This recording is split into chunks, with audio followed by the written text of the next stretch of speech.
tadi saya bilang ada satu bonus, ada satu interview yang tadi sudah sharing dari 6 teman dari Sabda. Nah, sekarang saya mau ada sharing dari teman saya. Hi, can I interview you? So, saya tanya kepada AI, apakah saya bisa wawancara? Bilang, yep, saya siap. Saya mau berbicara tentang Bible study. Oke, dengan senang. Apa yang you mau tahu? Apakah Anda sebagai AI bisa menolong lakukan Bible study?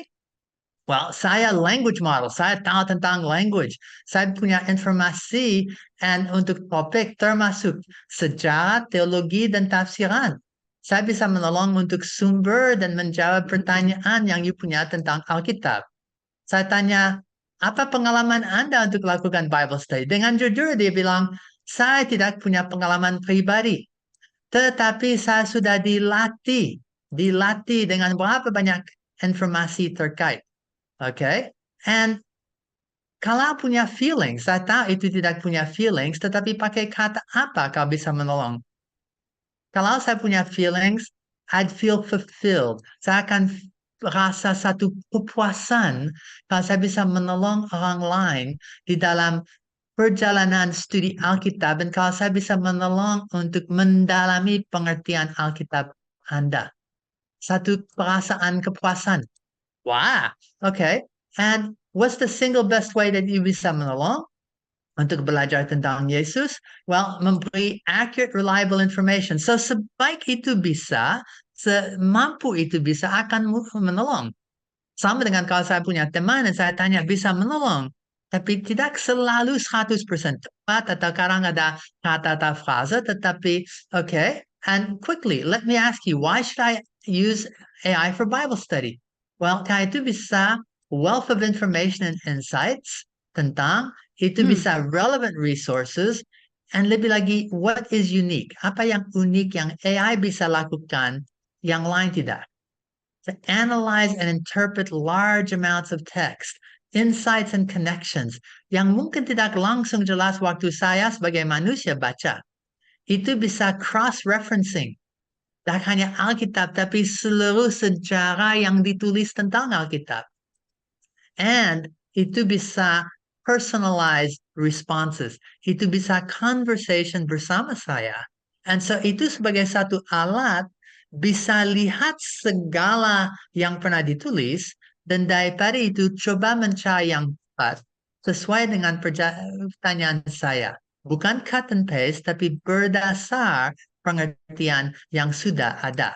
And so, and then how can you best? Well, can you explain? So itu sampai bisa kasih beberapa prompts. Can you explain historical context, theological significance, additional resources, different interpretations, or even Bible study plans?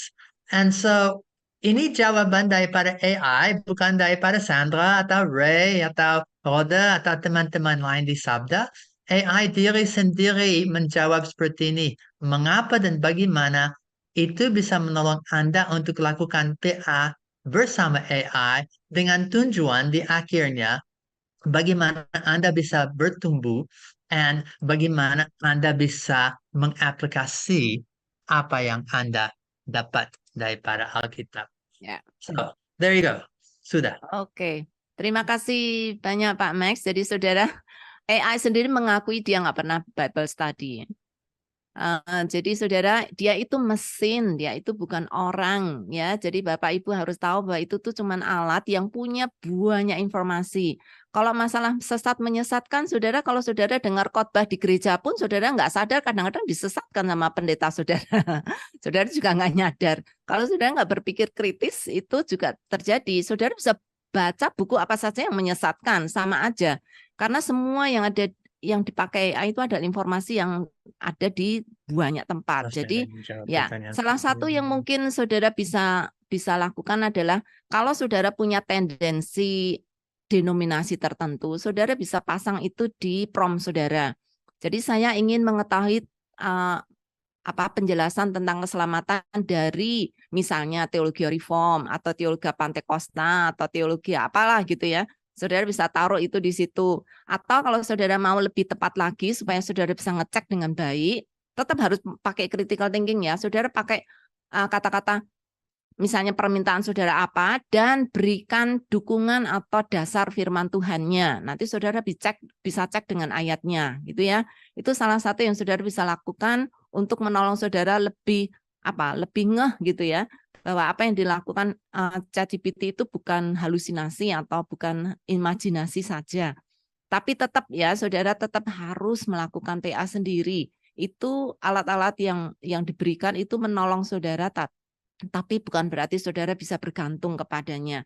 Nah ini saudara, saya tidak bisa menyebutkan pertanyaan saudara yang banyak sekali. Silahkan, sebagian besar pertanyaan tadi saya kira sudah dirangkum dari beberapa penjelasan yang saya dan Pak Max berikan ya.